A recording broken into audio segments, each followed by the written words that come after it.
Hello, work life warriors. I hope you're doing well. Happy Sunday. I am back with another book review. How are you? How are you doing? We have less than 12 hours before work. Are you ready for work? When your alarm goes off tomorrow morning, will you hop out of the bed ready, excited, or are you going to hit the snooze button 11 times? I would love to know if you are ready for work tomorrow. If you are, it means that you played as hard as you work. You enjoyed yourself this weekend. You reduced cortisol. You are in a role that you like, in a company that you like, and you probably are doing work that you like. So good for you. And if you are dreading work, you can always make a change. It means that you are not managing your stress or you are in the wrong place as far as work. And so it's in your best interest to make the necessary adjustments. It's easy, right? To make the necessary changes to improve the overall quality of your life because who wants to keep waking up on Monday, dreading going back to work, not enjoying themselves? And work is your contribution to the world. So if you dread it, that's not good, right? You don't show up and give your best self. And so make sure that you get out there today. You still have time to play the stress away, to add some play, fun, joy, laughter into your life, and you will be glad that you did. So one of the ways that we reduce stress is by reading. Reading reduces cortisol. It helps to improve communication, boosts your confidence, your vocabulary. It helps you to process easier. It helps with speech. There are so many health and wellness benefits tied to reading. And so I read every single day. I try to read a book a week.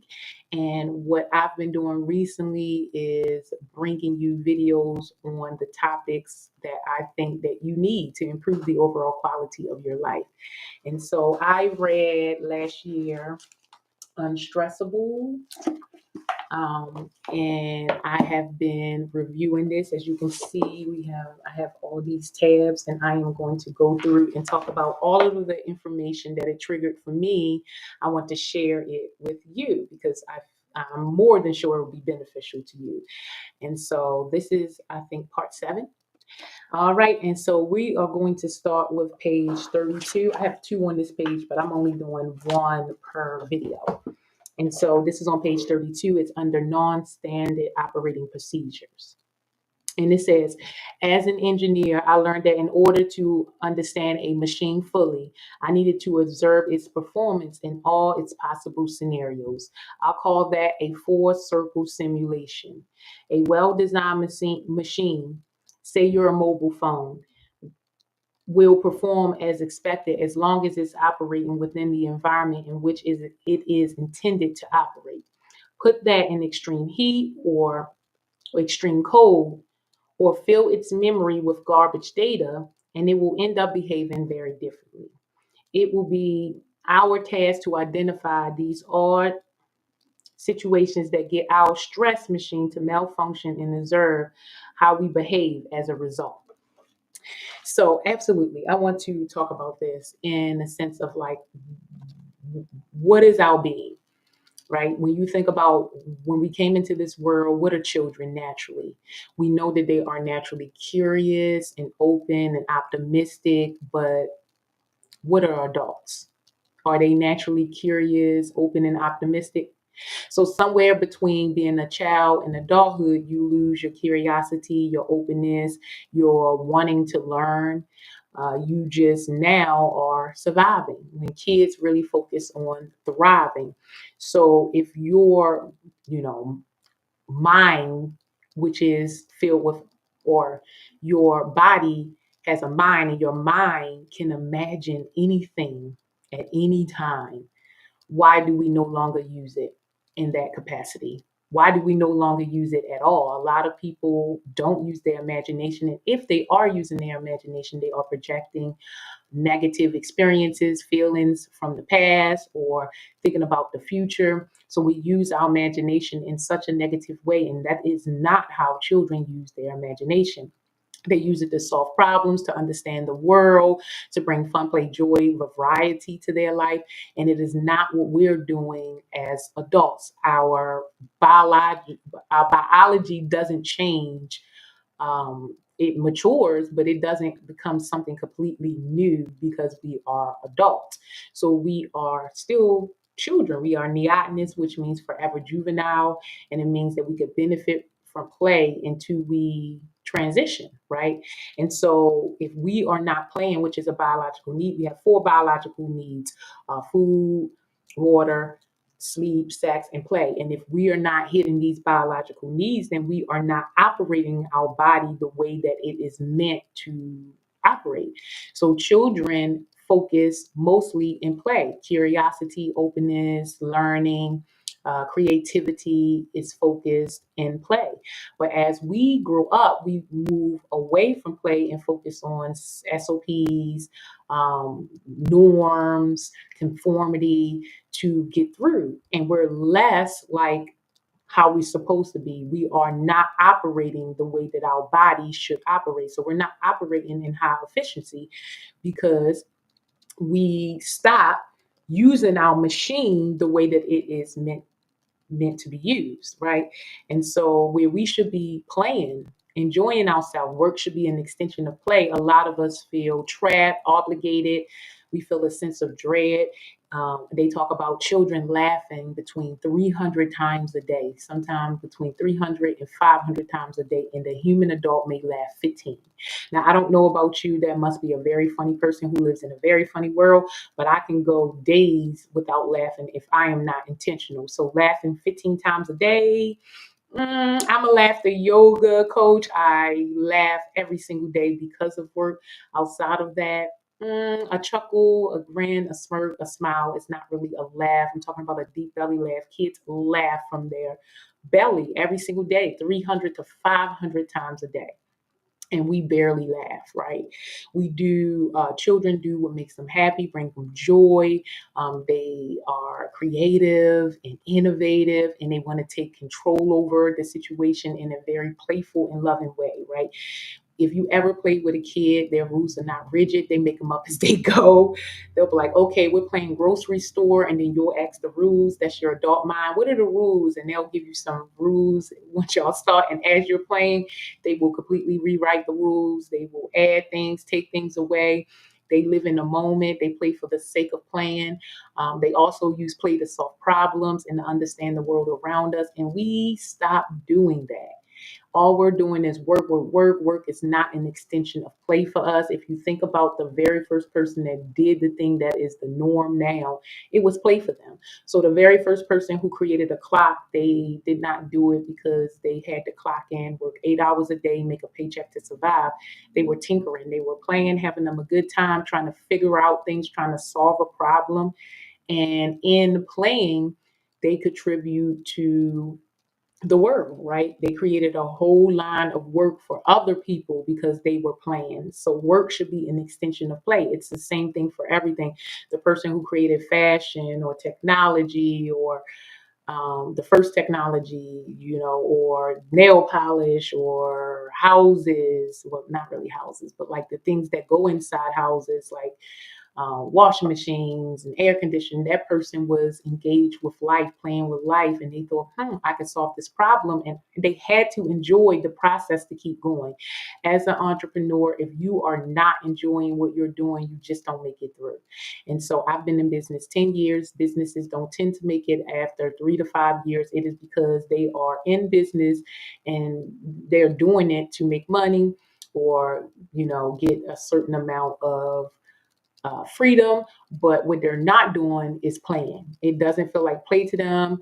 It feels like work. And so if they are going to dread going to work as an entrepreneur, and it is so much harder as an entrepreneur than it is as just a regular employee, then what's the point? Right? If I am going to dread and hate both of them, then I might as well clock in and make a paycheck for 40 hours of work as opposed to working so hard as an entrepreneur and having to hustle every little bit that I get and use so much of my time to do that. So a lot of people who start businesses don't make it because they're not playing. They're in it for the wrong reason, and so they tire. Same thing with companies. We have high turnover because a lot of employees are there not because they enjoy the work that they're doing. They're there to collect the paycheck. So when it no longer serves them or another opportunity comes, then they move along. And that makes sense, right? If we are not going to teach children or teach people about their body, their biological functions, and how they should be practicing well being, if we're not going to teach stress education and stress management, then we know that people's bodies are not going to operate the way that they should. It is said that 90% of all visits to doctors are for stress related problems. So we know that more than 90% of us, or at least 90% of us, are not utilizing our body the way that it was created. We are using it in the way that is beneficial to those who created the reality that we live in. And while that is just how it is, right? It is what it is. We still have to be very responsible for how we show up and participate. So if we want to live a quality life, if we want to improve our overall health and well-being, we have to be responsible in our day-to-day activities. How we show up, what we do, what we consume, what we listen to, well, I say your diet is everything that you consume. So it's what you eat, what you drink, what you listen to, the environments that you're in, the activities you partake in. You need to make sure that they are fortifying your body. They are making you better, quicker, smarter, faster, wiser, instead of depleting you. A lot of the things that we do are maladaptive and they're not really beneficial to us, including doing work that doesn't feel like play to you, that you don't enjoy, that you dread going to work, that you are feeling burnt out and stressed out, and you don't contribute your best self to the world. Then it's time for a change, because overall you're not impacting yourself the way you would like, your family, your community, the company. You are just wasting precious energy by just going along to get along, by going through the motions, by being in autopilot. A lot of us are in autopilot, right? Because we conform, and it's the environments that we're in from a very young age do not teach us how to be loyal to ourselves over the environment. So when we think about it, you start off in elementary school, and when you have to go to the bathroom, you do not pick loyalty to yourself. You have to raise your hand and ask another person permission to be responsible for yourself. And we go through many different areas of our lives throughout life, giving away our power because we were never empowered. We were never taught to embody our personal power and to figure out what's how our machine works and what's best to make it most efficient. And so again, like I said, it will be our task to identify those odd situations that get our stress machine to malfunction and observe how we behave as a result. One of the biggest part of stress management is mindfulness. You need to be aware of what you're thinking, feeling, and how you're behaving, because the only way you could change anything is in the present moment. And if you're not aware of how you're thinking, feeling, and behaving, you will continually react instead of respond, or you will stay in autopilot, which is not really beneficial. We all want happiness. We want to improve the overall quality of our lives, and it comes with focusing on the things that are important, which is you. You are the vessel in which you are experiencing this world. And so neglecting yourself is neglecting your experience, is neglecting your machine, is making sure that you do not live a quality life. So please, it's in our best interest, regardless of the society that we live in. We live in a culture of stress, and we have to create a counterculture of wellness, regardless of what's going on around us or what environment that we're in. And I would challenge you to figure out what are the odd situations, or any situation. What are the stressors that you have in your life that cause your machine to malfunction? What actions and thoughts and feelings and emotions that you engage in that are maladaptive? They're not really helping. I would love to know down in the comments what your thoughts are about your body being a machine, and what you do to your machine really matters more than anything else, right? And what you put into your machine really dictates what comes out, right? Input, determines output. So if you're putting in trash, you're going to get trash. It's just reality. So I hope that this helped work life warriors. Remember, get out there and play your stress away. Make it a priority. There isn't one day we do not experience stress, so there isn't one day that you should not be managing your stress and practicing wellness. You have one life, right? So enjoy it. What you waiting on? Enjoying it. Enjoy it. Don't conform. Do what's best for you. You will be grateful that you did. And I will see you on tomorrow for our stress well chat, as always on Mondays. And I am always on the industry, so you can send me a message, drop down in the comments. I have a lot of free community of practices and events out there on Eventbrite. So if you are interested in managing your stress in a fun, playful, adaptive way with a community, please check out my website. So, and my Eventbrite. So I hope this helps, work life warriors. Have a great day. Bye.